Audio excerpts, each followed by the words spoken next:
Exercise 21 next. So here we are given a mapping denoted by tau AB, where A and B are real numbers, and this maps real numbers into real numbers. That means inputs are real numbers, outputs are also real numbers. Specifically, X is mapped onto AX plus B. With this, then the set of such mappings has been defined, where the first real number A is non-zero. We have to prove that this set forms a group under composition of mappings, and we also have to find a formula for this, where you should understand that this is composition of the two mappings tau AB and tau CD. It's not product of two mappings, because such a concept is also there for real valued mappings. Okay. Now before we begin the solution, you can clearly see that this notation is slightly not so convenient. Here it looks like A and B have been multiplied, which is not the case. A and B are two real numbers that tell us what the mapping is actually. So to distinguish between A and B, we are going to put a comma in between them. So we start like this.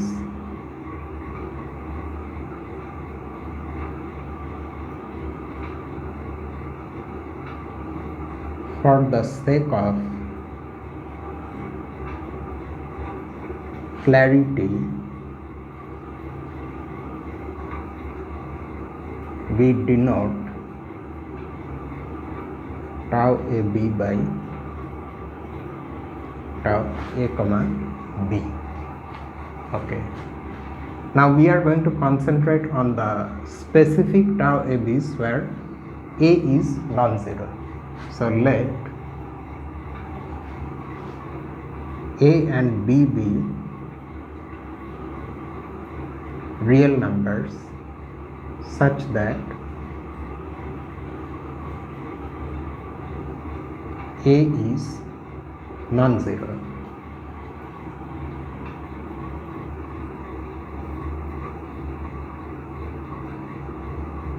We claim that then tau A comma B is a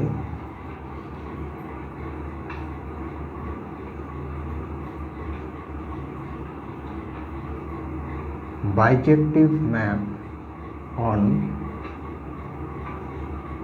R, that is, this belongs to A of R. A of R is by definition the set of all bijections with domain R and range R. We now have to show that this tau AB is a bijective mapping. It's both one-to-one and onto. Note that the definition of tau has been given in terms of the operations that we have in the system of real numbers, namely multiplication and addition, which themselves are well defined binary operations.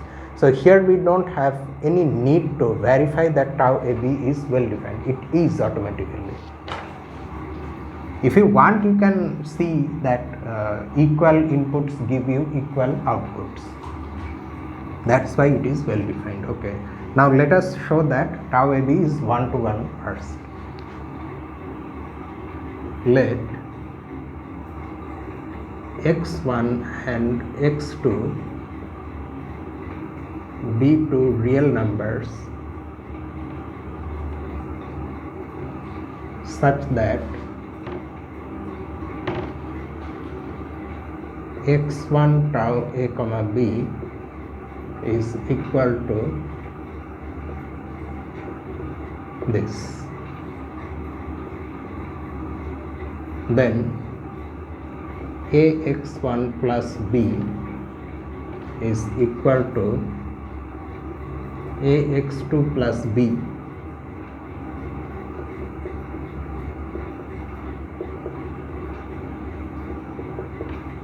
which implies ax1 is equal to ax2.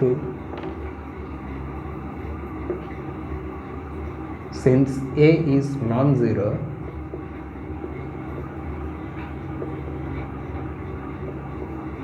we have x1 equal to x2. So tau a comma b is 1 to 1. Okay, next we show tau a comma b is onto. So let r be any real number. To know what the input should be for which the output is r, you just solve the equation ax plus b equal to r. That will give you a value for x. X will be r minus b divided by a. Then r minus b divided by a is also a real number, such that r is equal to, you can clearly see r is equal to a times this plus b,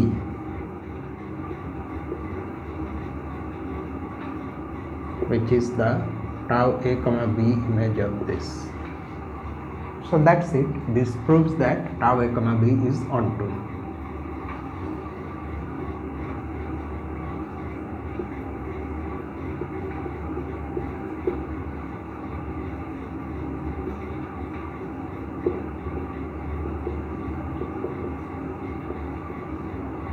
This proves our claim.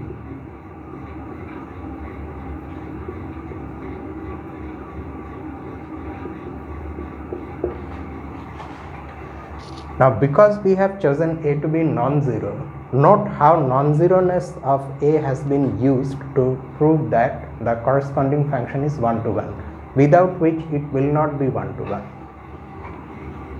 In fact, it will be highly not 1 to 1. You can see why.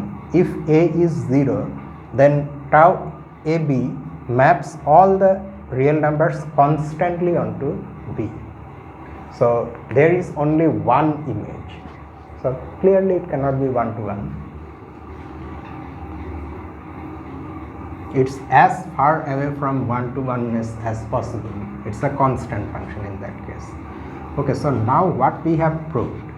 We have proved that every element of G is in AR. In other words, G is a subset of AR. Thus, G is a subset of AR. But we already know that AR is a group under composition of mappings. So it's enough to show that, since after all the binary operation that we want is composition of mappings, so it's enough to prove that G is a subgroup of A of R. To prove that G is a group under composition of mappings.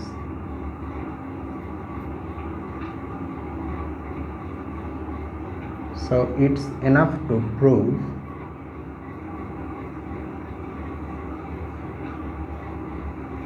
that G is a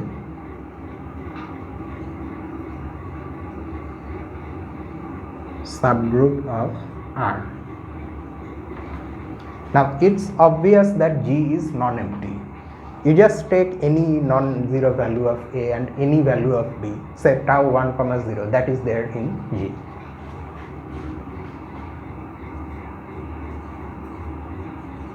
Clearly G is non-empty. So we now just have to verify the two conditions we need to verify to show that it's a subgroup of A of R. Let A, B, C, D be real numbers such that A and C are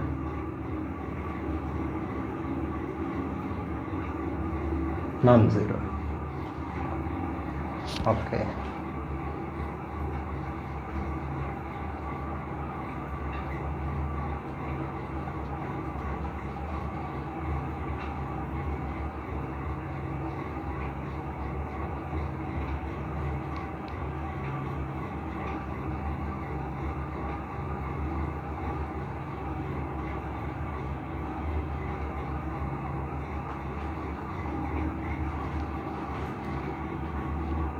Then for any, say, x belonging to R, or any real number x we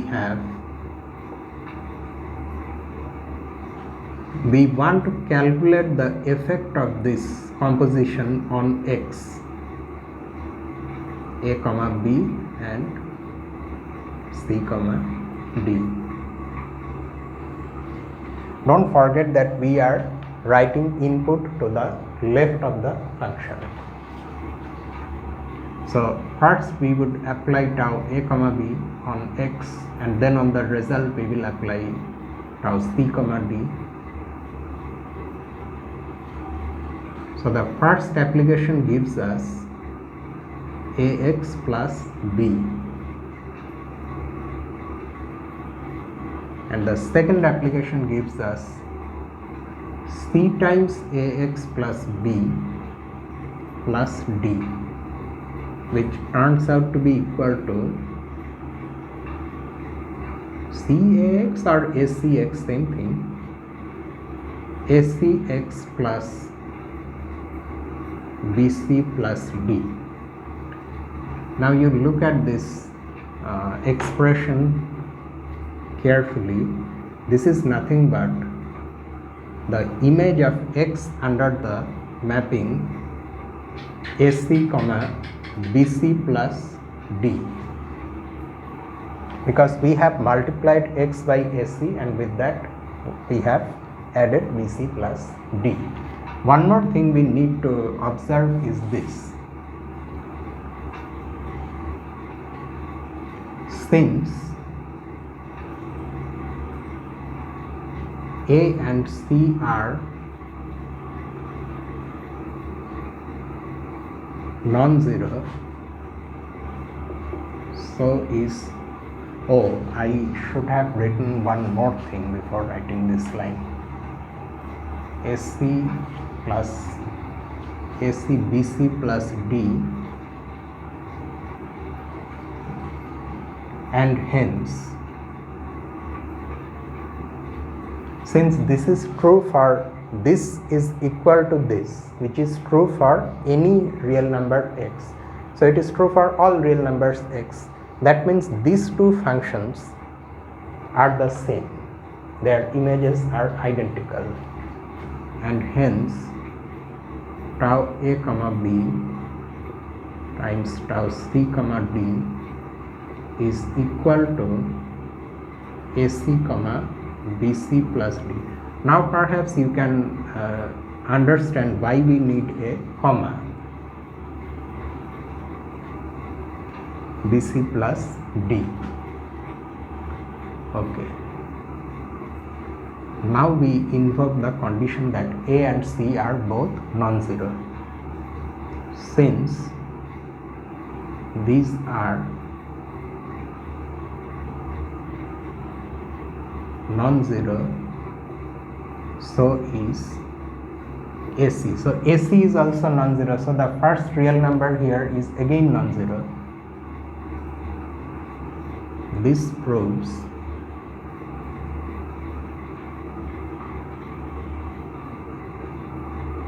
that the product, which is AC comma BC plus D, belongs to G. So we have verified the first condition, namely that the composition of two mappings in G is again a mapping in G. Now we have to only calculate the inverse of, say, this one, and prove that that also belongs to G. Okay. Next,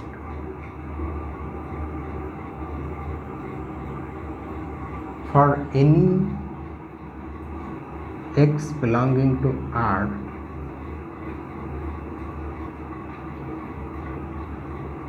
we have what happens if we calculate this product 1 by A comma minus B by A. Note that since A is non-zero, this makes sense. We can divide by A. So here we have tau 1 by A comma minus B by A. What is the effect of this composition on X?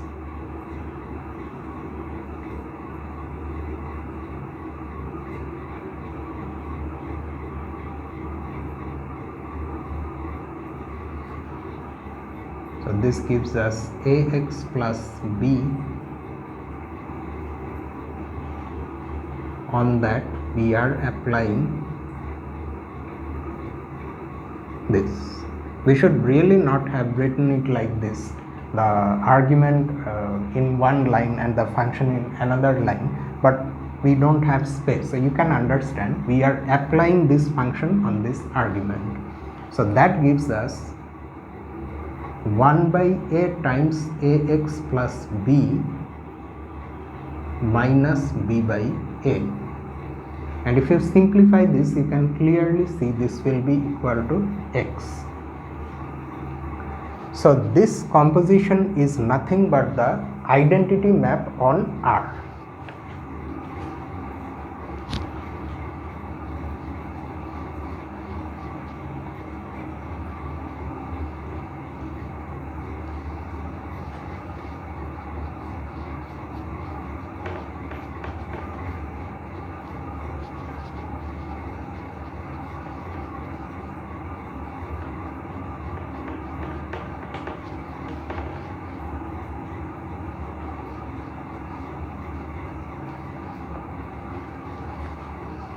Similarly, before we conclude that, similarly,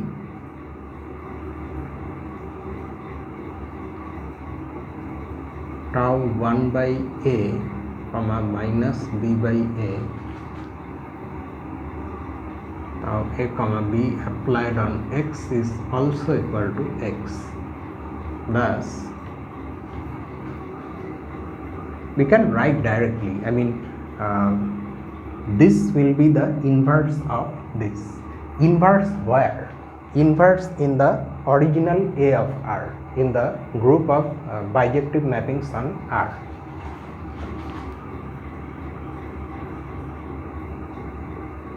Inverse is equal to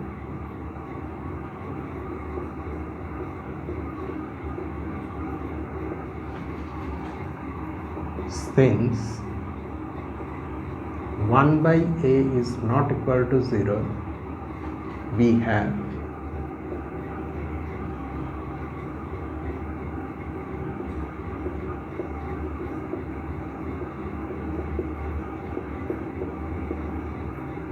the inverse also in G. So that's why G is a subgroup of A of R and hence a group in its own right under composition of mappings.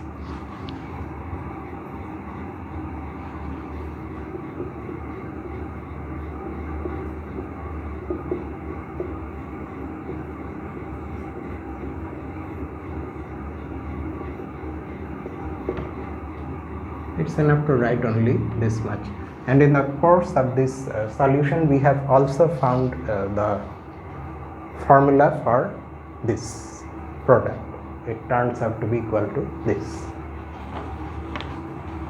Okay, so now based on this same exercise, there are some other exercises.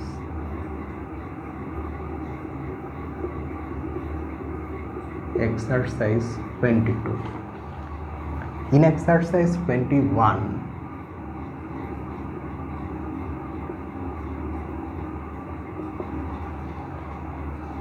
we are going to define a subset of G tau AB. Okay, Herstein will continue to write AB, but while solving the exercises we will write tau A comma B. So this is the set of those elements in G where the first real number A is rational. We already know that in G we have such tau A comma B where the first entry is, the first real number is non-zero, but now the additional requirement is that A has to be rational.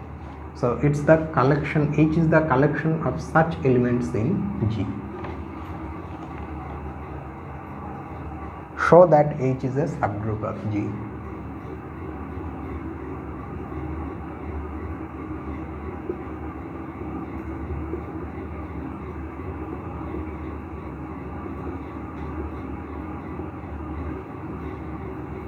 Oh, so G itself is a subgroup of A of R. Now H will be a subgroup inside G, okay? Nice. What more? List all the right cosets of H in G.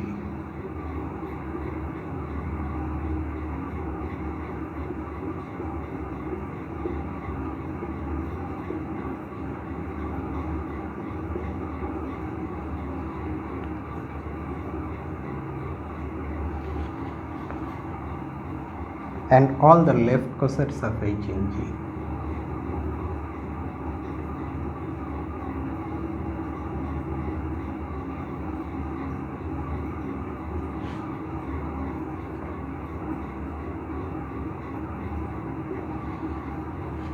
From this, show that every left coset is also a right coset, okay?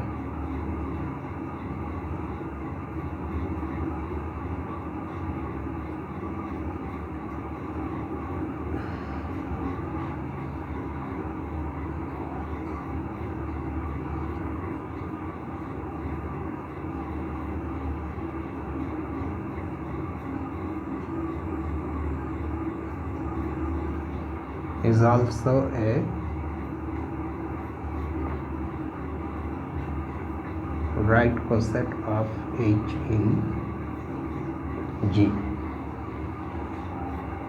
Showing that H is a subgroup is really very easy, but that left coset, right coset, that part is not exactly easy. It's not that straightforward. We will see. One complexity is that there are actually infinitely many different left cosets and infinitely many different right cosets. So, and it's not immediately obvious how to list them, but we will devise a way. And the solution, the first part is quite easy, so let's get that over with. So we have to show that H is a subgroup of G.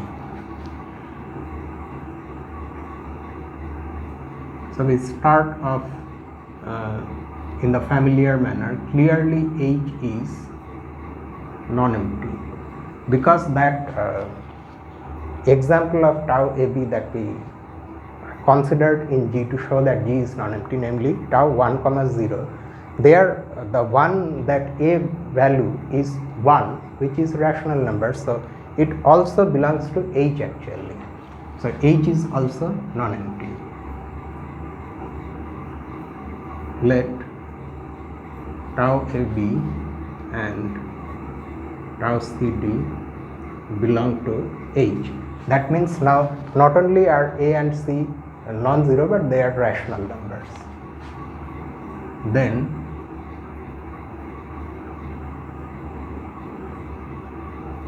their composition is equal to this BC plus D, since A and C belong to Q. We have Q is the set of rational numbers, AC also belonging to Q, and hence non-zeroness is there, okay, we are not mentioning that. and hence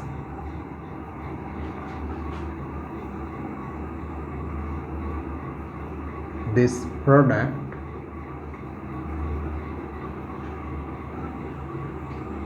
belongs to H. Also 1 by A is a rational number. If A is a non-zero rational number, its reciprocal is also a non-zero rational number, and so the inverse of this mapping, which is this, belongs to H.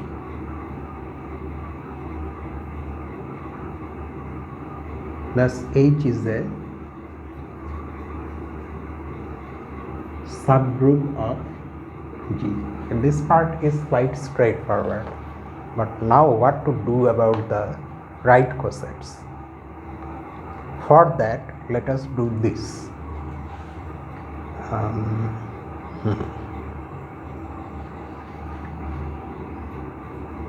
Let R plus be the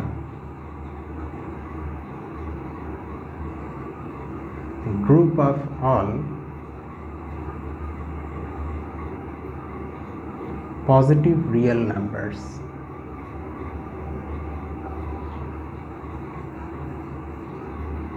under multiplication.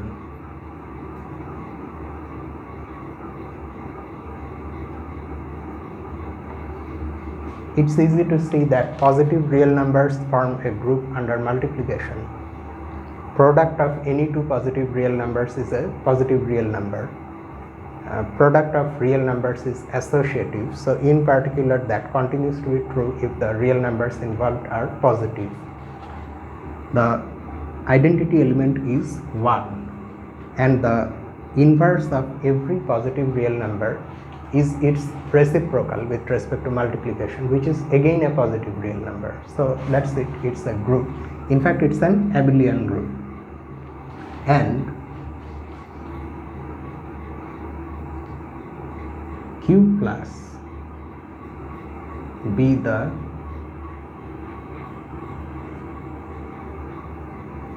subgroup of all positive rational numbers. If we restrict ourselves to the set of positive subset of positive rational numbers, then that forms a subgroup, because product of two rationals is rational, and so is the reciprocal of a non-zero rational. Subgroup of all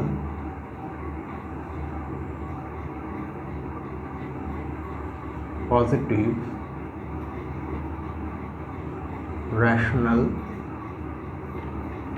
numbers. Okay, now why do we suddenly bring them in the solution? We are going to use them to define a function. Define a function f from this set into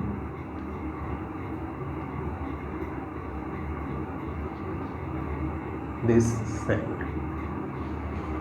We already know what this set means. It is the set of all right cosets of the subgroup Q plus in the group R plus, and this is the set of all right cosets of H in G.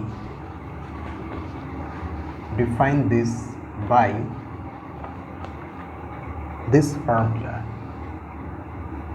A right coset of Q plus looks like this,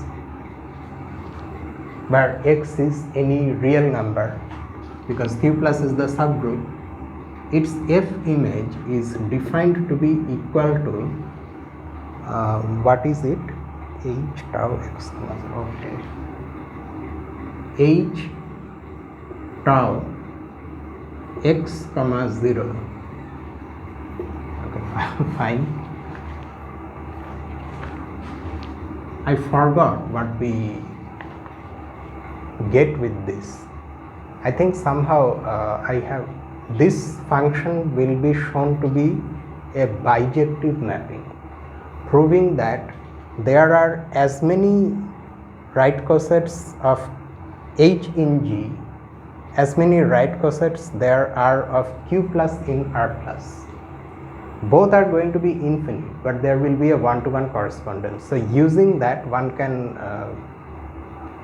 not only know how many right cosets are there of H in G, but I think we will be able to find a way of distinguishing between right cosets of H in G in terms of right cosets of Q plus in R plus. Okay, so first of all, our first job is to show whenever such a function is defined, especially if it involves cosets, then our first job is to show that it is well defined. Okay, so let us try to show that this is well defined.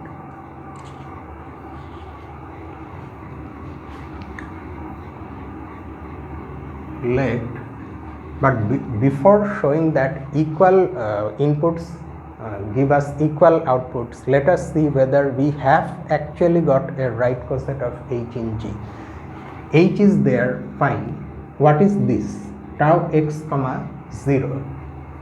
Now if you look at tau x comma 0,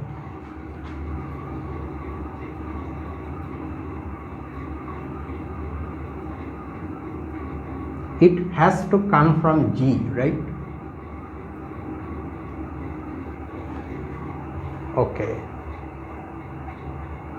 So because x is coming from R plus, this is a right coset of Q plus in R plus. So since x is coming from R plus, so x is a positive real number.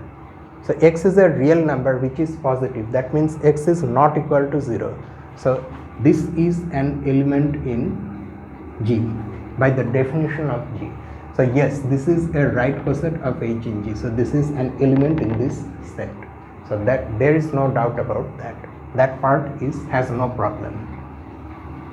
Now we have to show that equal inputs give us equal outputs. So let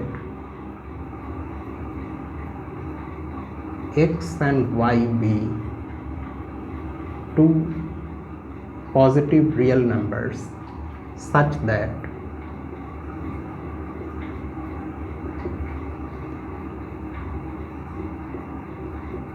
Q plus x is equal to Q plus y. These two right cosets of Q plus in R plus are equal. Then we already know what the condition is. X, y inverse should belong to Q plus. Now x, y inverse, since we are dealing with multiplication of real numbers, so x, y inverse is actually x divided by y. So then x divided by y is an element in Q plus, that is, it's a positive rational number.